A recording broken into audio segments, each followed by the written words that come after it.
Welcome to the Depth Dive. Today, we're jumping right into something happening basically right now. It's an unfolding event reported by Reuters. Yeah, the source is a Reuters report. It's dated today, July 20th, 2025. The headline is Vietnam Boat Capsizing, Search for Missing Tourists. Our goal here, as always, is to take this kind of breaking news report and just, pull out the key insights for you quickly. Okay, let's unpack this.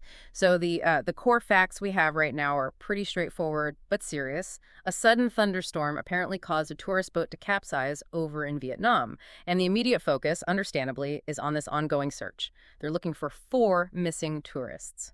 And here's where it gets really interesting from an analytical standpoint. It's about how fast things can change. Right. And what's fascinating here is that phrase they use, sudden thunderstorm. Mhm. That term alone, it tells you a lot. It signals a huge challenge, doesn't it, for anyone in tourism or maritime safety? Yes, sudden is the key word. Exactly. It implies, what maybe looked like a perfectly fine day can just turn dangerous, like in minutes. Mm. It really highlights how difficult it is to predict these very localized, very rapid weather events. Sometimes they just slip past the bigger forecasts. Hmm. So it's not just bad weather, it's the unpredictability, that specific type of unpredictability. That's a really important distinction. Because we often rely on weather warnings, right?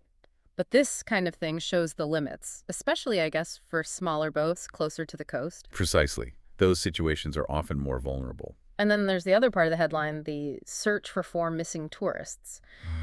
That's obviously tragic, but for our analysis, it immediately points to the huge challenge involved, the human side, logistics. Oh, absolutely. That phrase, ongoing search for 4 missing tourists, it's more than just a status update. It instantly makes you think about the coordination needed. How fast do you switch from like a leisure trip to a major search and rescue? Right. And potentially difficult conditions, too. Exactly. Often in coastal areas, like in Vietnam, which can be complex environments. This part of the report, it really underscores how vital things like local knowledge are. And rapid response, maybe international help too, sometimes.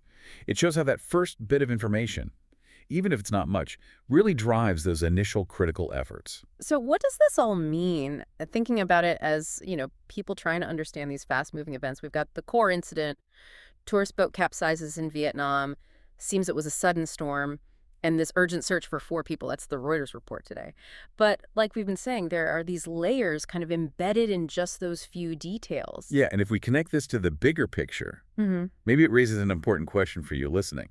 What does an immediate news report like this one focus so tightly on the right now? What does it not tell us? The gaps in the information. Right. Think about it. Right now, we probably don't know much about the boat's condition before the storm or the exact location or the specific challenges the rescue teams are facing right now. Yeah. This initial report, it sets the scene, definitely. But it also kind of forces us to think about all the unknowns in these early hours and how that massive uncertainty must impact every decision being made on the ground. That's a really good point. It's a stark reminder, isn't it, both of how quickly nature can impact us, our plans, our activities, and also that very human side, the uncertainty, the waiting that's inherent in these search situations. Well, thank you for joining us on this deep dive. It really shows how much insight you can start to pull, even from very concise, real-time reports on unfolding events.